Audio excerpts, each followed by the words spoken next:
Welcome to the Zandbergen Report, where wealth strategies and pop culture collide, featuring your distinguished host and certified financial planner, Bart Zandbergen. Welcome to our show of Dream Chasers and Wealth Makers. We are thrilled to be back in the studio today with a new episode of the Zandbergen Report. I'm proud to bring in the movers, shakers, and difference makers who are passionate about sharing what they have learned and what you need to know today. And welcome everyone to this week's edition of the Zandbergen Report. And I'm so thrilled to have today with us the real OC dentist, the one and only Dr. Guitta Harb. Guitta, welcome to the show. Thank you, Bart. It's so nice to be here. Nice to have you. Finally, right. It took us a while. It took us a while, a few tries, happen. but yeah, it happened. So I'm really excited. There's so much for us to talk about. And as I've been kind of following you since we met, I've learned, a lot about you, which is why I was so excited to have you as a guest. Yeah. And I thought a great way to start was we're going to get into your work as a dentist, what a great dentist you are, and your makeovers, because I think that's really important. Yeah. But just your story on how you got to where you are today, starting with how you left your country and to come to America. Yeah. Do you have 3 hours? No, I'm just kidding. I'll keep it short and sweet. But so I grew up in Beirut, Lebanon, and I was pretty much born into the war. I was a baby when the war started, and we grew up, in a big family. I have 7 siblings and amazing parents. My dad was a politician, and he was also an entrepreneur. And we grew up just, Catholic and just very tight-knit family. But, the war started in Lebanon, and unfortunately, that kind of took over our lives most of my entire childhood. So when I moved here, I was 14. So pretty much from birth on, all I remember is, obviously we had amazing memories in Lebanon, but Sure. I remember, growing up in war and, sleeping in shelters, and you never know when the war would start. I mean, you'd be sometimes at school and the bombs would just start falling, and they would start ringing the bells at school, and, and you just have to kind of get downstairs and get in shelters. And my mom would send my sister in the car and say, go pick up your siblings, and she'd come pick us up, and we would be driving under bombs, hopefully we'll get home, and, you never know.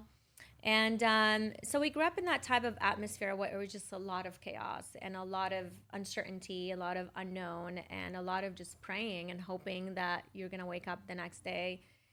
And, sleeping in shelters. And at the time, and still to this day, the government would cut off electricity. So you would have only like a few hours of electricity during the day. So you had to kind of go around things. A lot of people had generators, and we did, and we were lucky to have them. But, at times we had to study on candlelights and, in the shelters. And, the building that we had shelter underneath. And so, we would run downstairs and sometimes spend 2 to 3 days on end in the shelter with, no light, and sometimes just on a little lantern.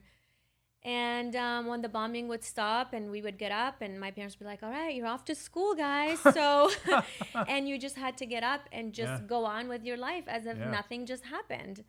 And so it was a lot of things to get used to, and a lot of things to adjust to, and a lot of adversity, and a lot of hustle. And, as a child, it was just a lot of anxiety. And so that's kind of the atmosphere that I grew up in. And then, things just sort of started to get a lot worse in Lebanon, and, over the years. And, they would stop for a little bit, and then they would continue, and they would stop. And at one point it got, pretty bad. And my dad said, I think let's just go to Cyprus.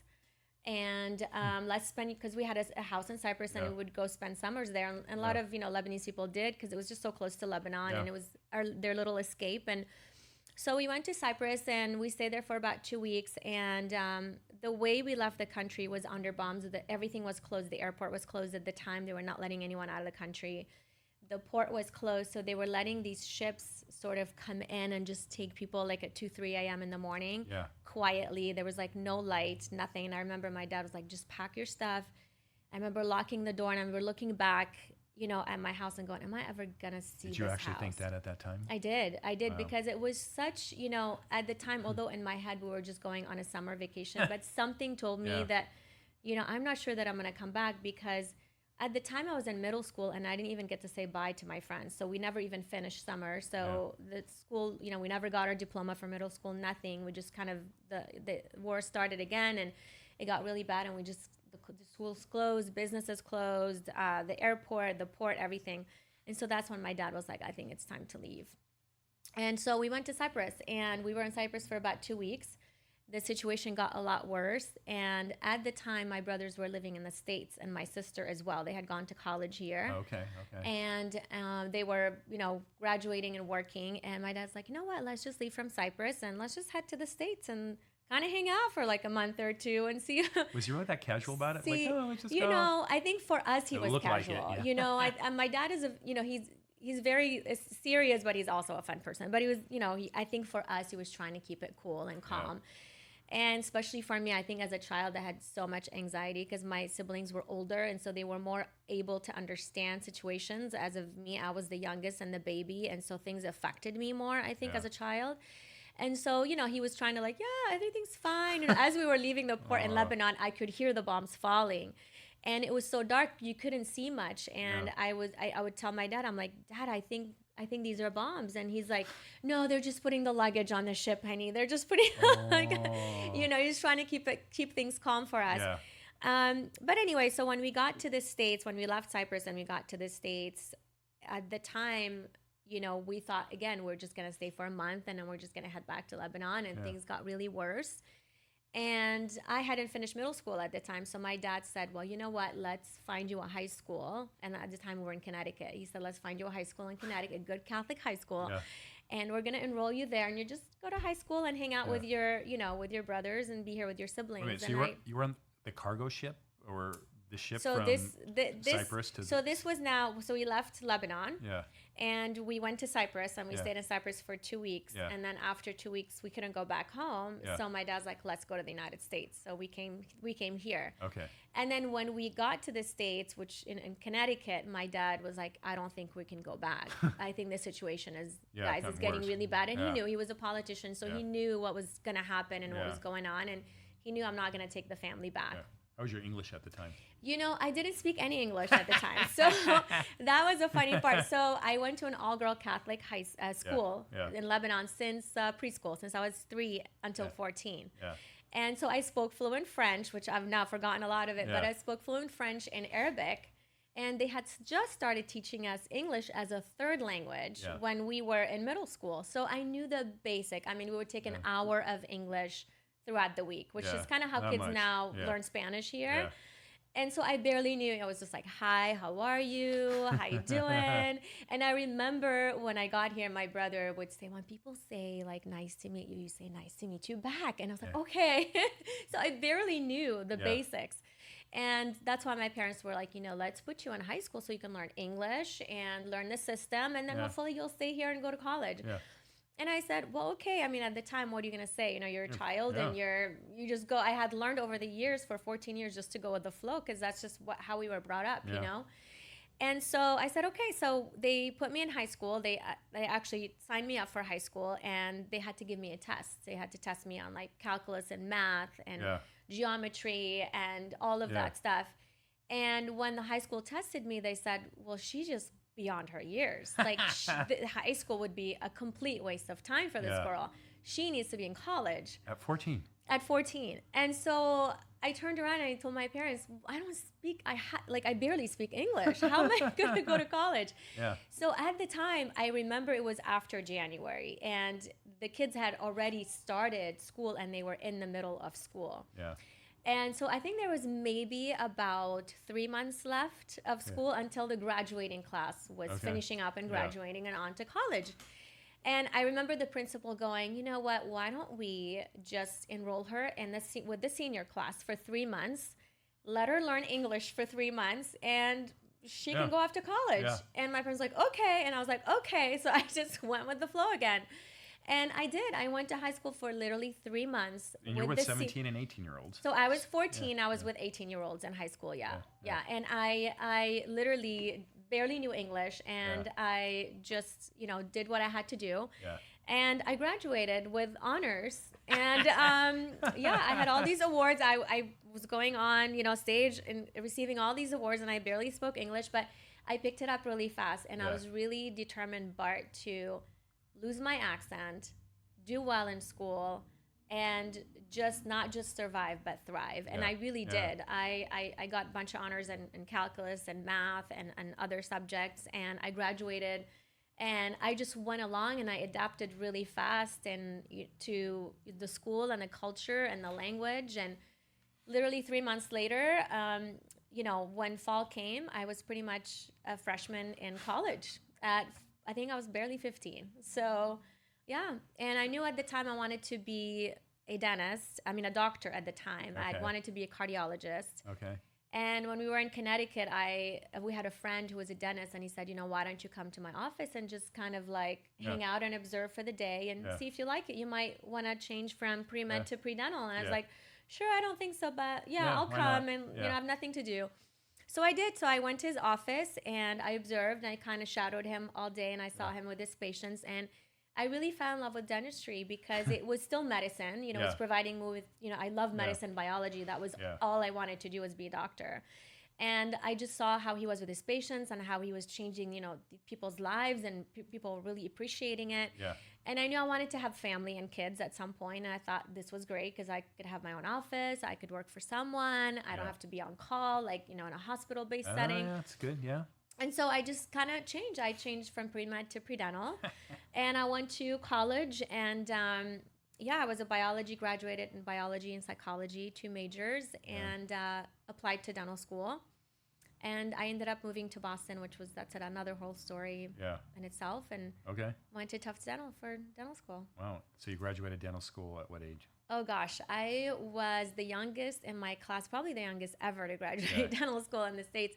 I want to say I started at 17 and a half, probably 20 and a half, maybe. And my friends in school, I remember there was 28 and 20. My best friend in dental school was 28 and 29. So there was about a decade between me and some of the students.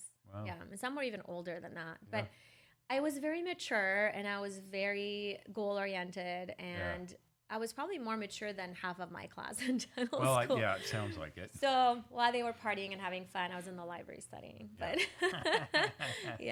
so and that's that. Yeah. And so did you start practicing right away? You worked for someone else maybe? So I did. Yeah. So I got out of dental school, and I had this big company. I'm not sure, and I don't remember how they found me or approached me, but they approached me and they said, "Hey, we want to open this huge center on Newbury Street in Boston, which is like a kind of like Rodeo Drive, Beverly Hills, and we want you to be the supervising dentist for this project." And I was literally 20 years old, and I remember them coming and throwing a contract this big in front of me, and I just kind of looked at them and I said, well, I think I need to get a lawyer to look at this contract because I have no idea what I'm doing. Yeah.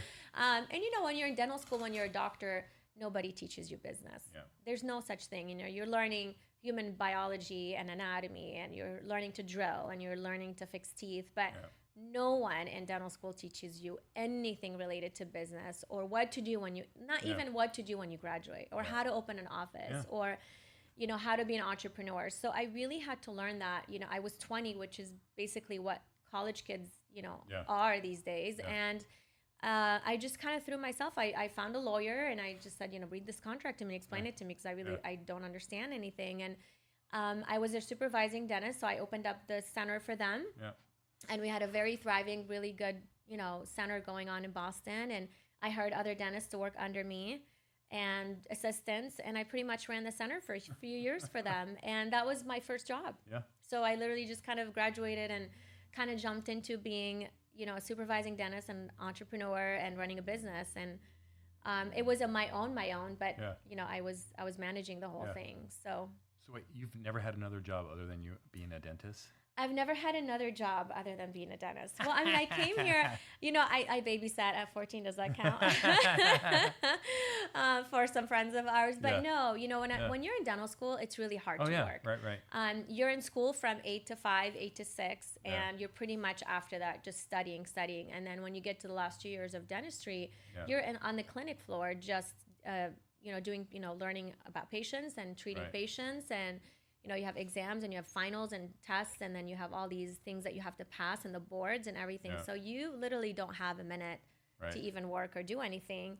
And when I was in college, I didn't. My parents just had, the Lebanese mentality where you just study and you just study and you don't, you don't work. You just focus on your studies and academics, and that's what I did. Yeah. That's great. So, but I was still young. I feel like I was still young when I got my first job. I think you were very young when you had your first job. Yeah. Before we get to some more of the fun stuff, let's talk about your practice. So you're a smile makeover specialist. And what, I remember our first conversation, we got into a lot of things, but one was about your podcast show. Yeah. And it's about, hey, what goes on behind the smile, something along those lines. Yes. So is that, tell us more about that. About the podcast? The podcast and then your practice. Well, my practice is mainly, I started doing, obviously I'm a general dentist, so I do everything. We have everything in the office. We do crowns, implants, we have oral surgery, we have, an orthodontist in the office. But my main focus is cosmetic dentistry. And I think the reason why I fell in love with dentistry is really to transform lives. Yeah. And, besides the, drill and fill, which we call in dentistry, which is great, which I don't mind doing. Yeah. I think what really, fuels my soul and my passion is transforming lives, because people underestimate the importance of a smile. And I have patients in my office that come in at sometimes really young, we're talking 20s and 30s, and they come in and they tell me, doc, we haven't smiled in years. They've always had a bad smile, or, they were not able to afford, maybe to take care of their teeth and fix their cavities and things like that. Or even sometimes people that do have money just never really, thought about fixing their smile, a priority. And so by transforming their smiles, you could see the amount of confidence that exudes from them literally right away. From the second I put the veneers in or the crowns or whatnot, and I give them that mirror, they're just smiling from ear to ear. And, I've had cases where I've had a patient who brought her son, she flew him in from Utah, and she said, doc, he just has not been smiling. Like I haven't seen him smile since he was 16. Yeah. And at the time, I think he was 23 or 24, like early 20s. Yeah. And he was working at graduated college. And, she flew him in. And I spent a day with him. And, we talked. And, and I said, why don't you smile? And he's like, I'm just embarrassed of my smile. And his teeth were broken down. And, we ended up sitting down and designing a smile. And the second I delivered, those crowns and his mouth and his smile makeover, he just grabbed that mirror and he was just smiling from ear to ear. His mom was in tears. I mean, she was like, I literally haven't seen him smile in years and years. So to me, it's not about just a smile. It's not about just teeth. It's really about changing lives. So that's why I love the cosmetic part of dentistry. So I do a lot of full mouth reconstructions, which, upper and lower cases, full arches, veneers, crowns, and things like that. It's kind of my passion. Yeah. But I do as well everything else. And I do see kids, which I love the little ones. They keep the office fun. But that's my main focus is cosmetic dentistry. And I've been doing it for a long time. I've been doing cosmetic dentistry for quite a while. I've taken a lot of courses, in it. I've practiced a lot. And I've done, hundreds and hundreds and hundreds of cases. So it's definitely, it's art and science, is it not? It is. It is. And it's funny you say that, because for me, I always thought I was so bad at art. I never thought I was an artist growing up, because I always assumed artists were people that just drew or painted, things like that. But then I discovered, when I was in my 20s, I discovered that I love making things with my hands, and I love creating things with my hands. And I think this is where my artist side comes out in dentistry, is because it's all, you're laboring. You're really meticulously laboring with your hands, and you're creating things. Yeah. And for me, that, provides that art part of, dentistry. Is if you give me a pen and a paper and you tell me to draw right now, I would draw probably like a stick figure. And I cannot draw, I cannot paint, I cannot do any of that. Yeah. But, you put someone in front of me, and I can, in my head, I can just envision what the smile is going to look like, and what I'm going to do. And that just gets me really excited. So it's definitely a lot of art and creating. And I like seeing the things from the beginning to end. And I think that's what excites me about it. That's really great. And I think, also in art, And I've seen it. Sometimes Yeah. it doesn't look natural anymore, right? It's Right. gone too far. Yes. And so it looks like you do a really good job of not pushing too far, Yeah. probably staying within the parameters of I do. what still looks natural I and do beautiful. because I think, I feel like in Orange County, a lot of people just have a lot of fake things. Yep. And Yeah. I kind of try to stay away from that because, Yeah. you know, natural look is beautiful to me. I don't want, I mean, teeth are not meant to look like a horse teeth, and they're Yeah. not meant to be extremely white, White. like the wall or Yeah. a paper. And that's just not natural. I mean, Yeah. it's enamel. So I try to keep it white and bright, Yeah. but to a certain extent where people are looking at you and going, God, something is different. Yeah. And they look way better, but I can't put my finger on it. And That's the perfect and response, that's right? exactly. And Yeah. so that's what I tell my patients all the time. And that's Yeah. what when they come back after I've done the Smile makeover. I had a patient that I just delivered his veneers last week, and he came back to me and he actually did a testimonial, and he said, Doc, I went to get a haircut and my hairstylist couldn't figure out what was different. He kept on asking me, did you lose weight? You must have lost weight. And Yeah. he goes, actually, I've gained weight. I haven't lost weight. And he goes, he couldn't figure out what was different. He kept on saying, like, you lost weight, you look so good. And he goes, it's my teeth, because Yeah. that's the only thing that I've changed, where my Smile makeover. Yeah. But it looked so natural that it wasn't sort of like in your face, Yeah. bright, white, big, these horse Yeah, teeth, yeah. I don't know if you've seen the movie Something About Mary. Yes. Do you remember when he went and got veneers? Yeah, yeah. He was like, hi. I definitely don't want them to look like that. Yeah, So, right. and that's kind of a big compliment to me. When Yeah. patients say that people are complimenting me on something's changing, but they can't really put their finger on it. Yeah. That's when the work is good. Yeah. To me, anyways. I love the fact you said change lives or transform lives, because that's where we are both in very different industries. We're both in service, but different industries. But that's what got Correct. me into doing what I do, is because I wanted to change lives and transform Right. lives. I do it a little differently financially, Yeah. and you do it more cosmetically, but Right. with the same goal in mind. Absolutely. I mean, it comes to a point, I think, as you get older, you want to help, right? Like, Yeah. I think the joy comes from, when you're younger, it's like, oh, a purse makes you happy, or a car, or, going out and partying or whatnot. And I think as you get older, you start to lean more towards, like, what can I do to serve people? How can I change the community? How can I change lives? How can I make an impact around people, around me? And I think that's, although I'm a dentist, I'm not a politician, or I'm not changing the world. Yeah. But to me, changing someone's life is Yeah. a big deal, because I'm not just changing that person's life, I'm changing everyone's life around them. And I did a Smile makeover on this, a great patient. She's an amazing patient of mine the other day. And I think it was like maybe 6 months ago. And she came to me, and she had a disease where she just could not smile much anymore. Her teeth were just completely rotting. They're falling apart. Her gums were just going bad. And she said, Doc, I'm depressed. Like, I'm not smiling. My children are getting affected. My husband's getting affected, because she's always in a bad mood. And she goes, I just feel everyone around me is just, the energy's different. Yeah. And, we sat down and we talked about it, and I said, well, what can we do? This is where I can get you at, and we can make it look this good, or this, whatever. Yeah. And she was on board, and I did. And it was a really hard case to do, because first of all, her mouth opening was so limited. I think she could only open just a few millimeters. So trying to get Oh, wow. my right hand in there to drill Yeah. and to retract, and my assistant's 2 hands to suction. Yeah.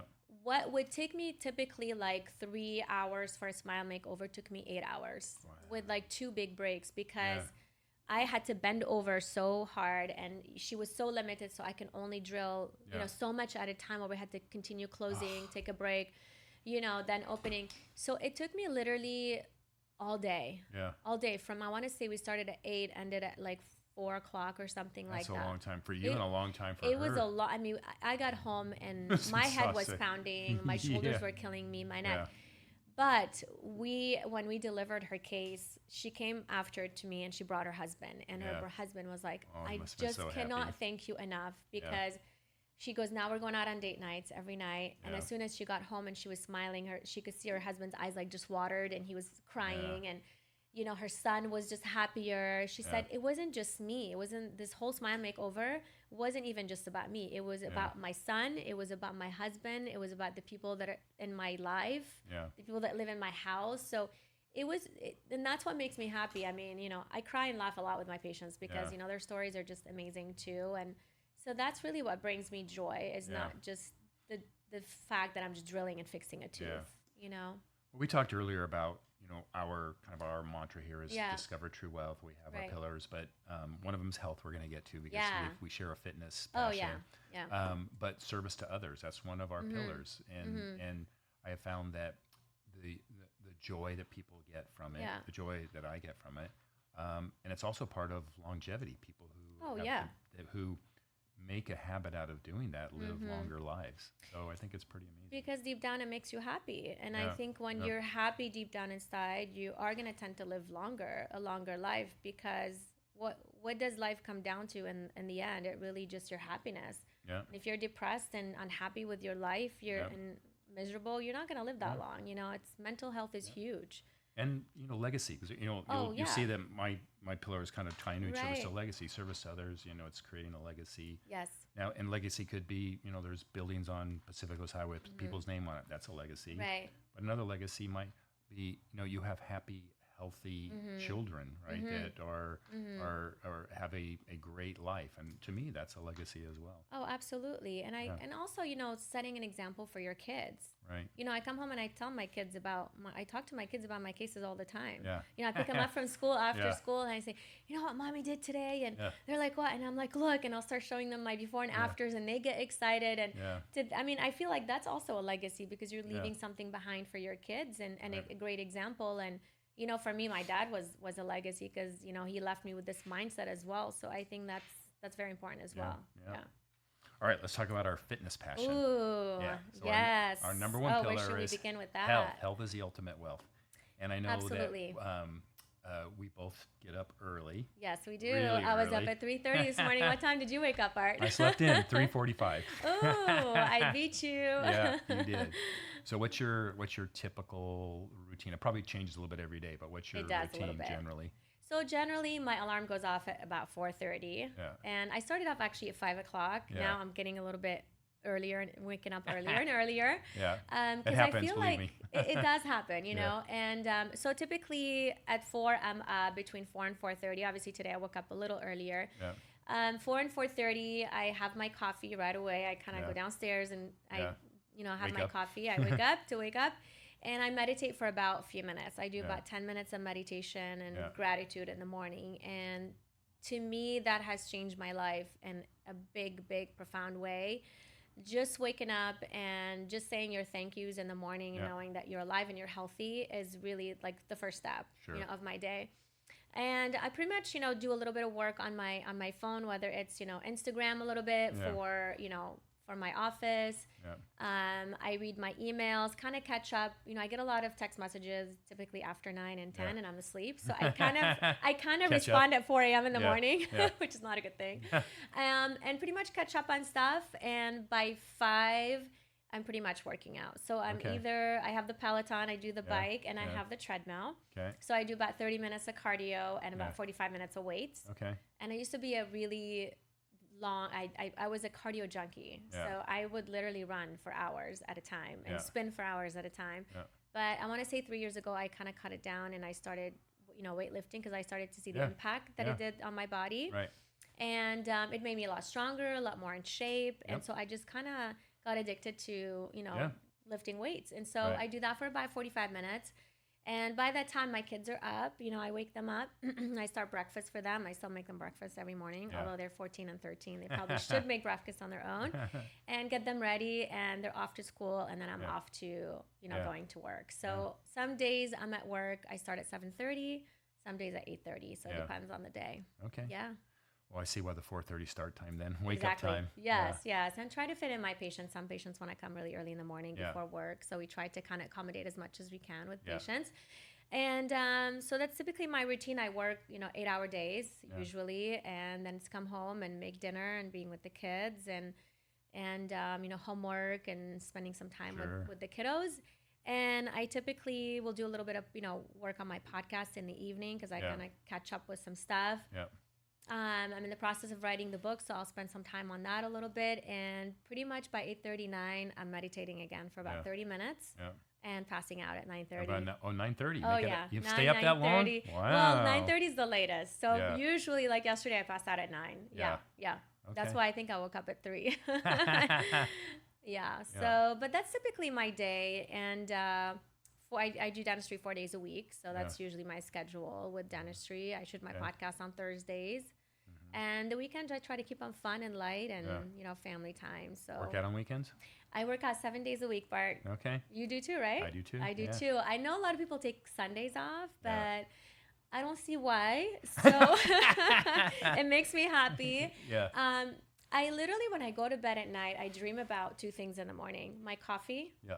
and my workouts. I know that's crazy. And people are like, most people think of working out as a chore. Yeah. For me, it's a privilege. Like for me, it's get mental. to work out. I get to work out. Yeah. I'm healthy. And Yeah. and I think that also comes from the fact that I grew up in war and I appreciate every sunrise and sure. every sunset and being healthy and having limbs and all of that. Yeah. I don't ever take it for granted. And I think for me, I wake up and I'm like, well, what am I going to do today? Am I going to run or am I going to? That's my question. It's not like, am I going to work out? It's more like, what am I going to do with my workout? Yeah, What's going to be my workout today? So those are the things that I get excited about in the morning. But I work out 7 days a week, and I don't see the need to take a day off because I'm working out different muscles. Like when I spin, it's different than running. Sure, I agree 100%. And, when I'm doing my arms, it's not my shoulders or it's not my back. So I feel like you don't really need to take a day off. Day offs are overrated.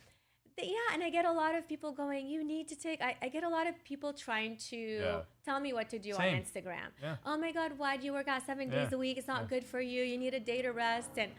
And I'm like, no, I'm not doing my legs every day, and I'm not doing my arms every day. So my arms get to rest for 2 days a week because I'm doing my back, and I'm good. I feel good. I'm not complaining. Good so for it's you. good. Keep it and going. I love it. And for me, I think fitness, I don't know about you, but fitness, I think, has provided me with so much confidence. And I feel the strongest when I'm running or when I'm spinning. And I feel, and to me, when I'm running is when all my ideas start coming to me. And that's when I think about, all my crazy ideas. I'll get off and I'm like, oh my God, this is what I need to do today. Or this is what I'm starting. And that's how my podcast came about. I was running and it just, came to my head and I was like, this is what I'm doing. And I feel like it's a mental deflation. Like it just deflates me and it's my sanity. And I can't, the days that I don't work out, my husband says you're mean. So I don't know. I think it keeps me nice too. Yeah. Okay. Well, I will be the other side. I encourage you to continue to do what you're doing. Thank you. I appreciate it. It's definitely working. Thank you. You're welcome.